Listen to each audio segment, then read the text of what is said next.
Welcome back to another edition of Decision Pints, where it's stories about entrepreneurs, people making a difference, and how they go about doing it. Today we have a special guest, Jennifer Lastra with 360 Immersive, and we're toasting to the Crux Double Cross IPA.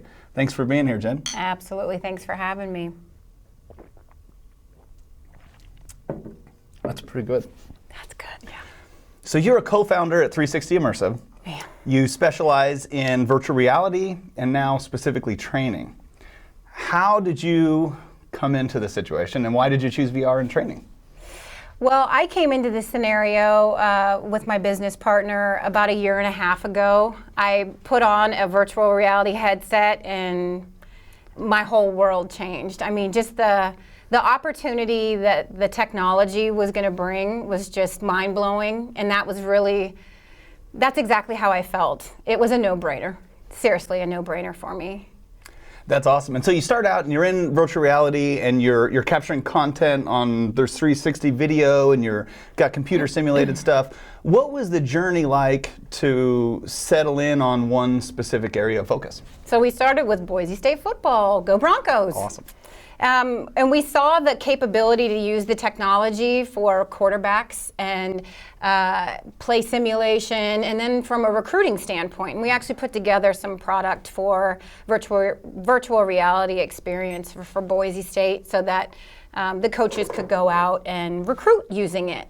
And so it just kind of gets your mind going with all of the possibilities. Okay, so if this is effective for football players or quarterbacks and recruiting purposes, where is it that society needs a lot of help? And when you look at the training aspect and emergency response personnel and public safety personnel, again, I'm going to go back to the no-brainer concept. You can see a huge impact to be able to train not just 2 or 10 people, but 1,000 or 2,000 or more people using immersive technology and virtual reality training.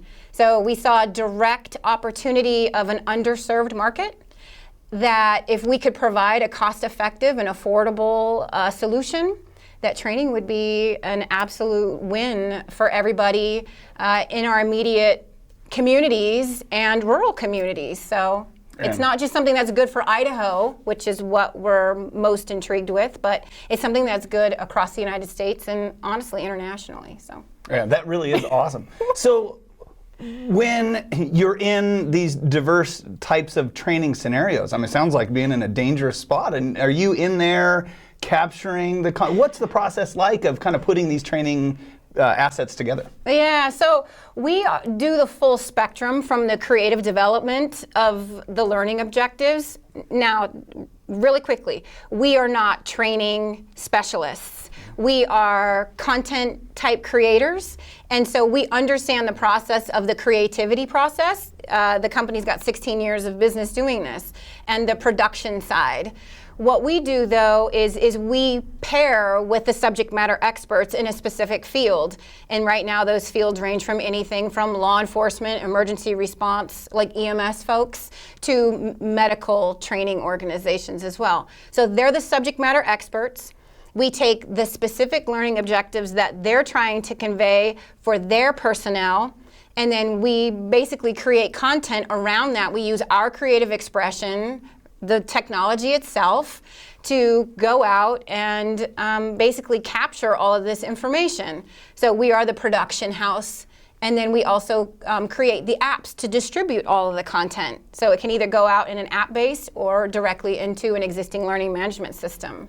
Which is awesome. And what's fascinating to me is in kind of learning a little bit about what you're up to, there have been some scenarios where you're in training, it's expensive, incredibly prohibitive to get people's schedules lined up and get into a real spot, and then they leave and the retention not there, and there maybe even be situations where they have to destroy property in trying to get something right. So tell us a little bit about that and kind of what the landscape is like with VR now stepping into the training infrastructure. Yeah, so we create live experiences, but we also can create computer-generated simulation as well. And the beauty of that is if you have let's just use for an example a project that we've been working on, which is a scene assessment for hazardous material spill.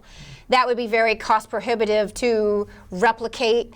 It would be difficult to, so time, money, all of those things are issues. What we're able to do using computer-generated imagery, though, is we're able to recreate those scenarios in a very cost-effective manner and get all of those training objectives included into the app, if you will, so that you create it once and you can just reproduce it and have access to it as many times as you want, right? And it's easy to go back and edit and recreate things if you needed to. So. Low-cost scenario all the way around. God, it's very cool, exciting stuff, and it's so new.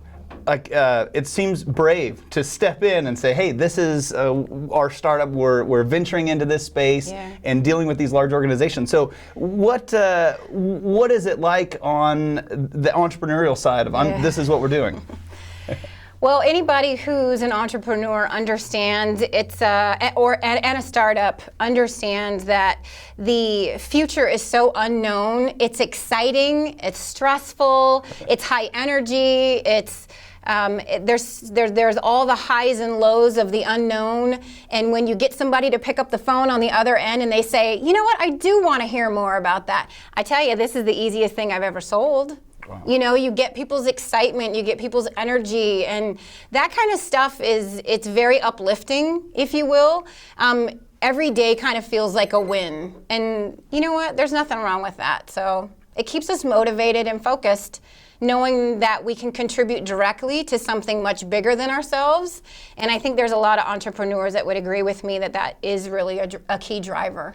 Oh, and the money. We got to make money. It seems like the landscape is ripe and a pretty exciting area, and we look forward to learning more and doing more. Yeah. I mean, on the last piece here, we look at kind of startup companies and technology, and there's always a point being made about we need more women in STEM and more diversity across all groups and types of people. In your experience, what has it been like in being in this pioneering space as a female-led company?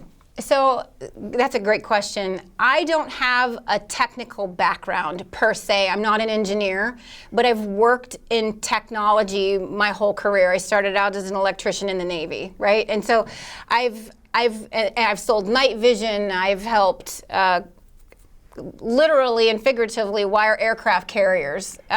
So the point is that we do need more diversity in everything related to technology and STEM. And while somebody may not necessarily be trained as an engineer or in one of those fields, it doesn't mean that you can't make an impact. I've taught an hour of code before at my daughter's school. I mean, and I'd be the first one to... Anyways, a bunch of third graders really appreciated it and they had a lot of fun. And that's what this is all about is, you don't have to necessarily be trained in the field. I have a master's degree, but it's in business. I know how to try to run a business.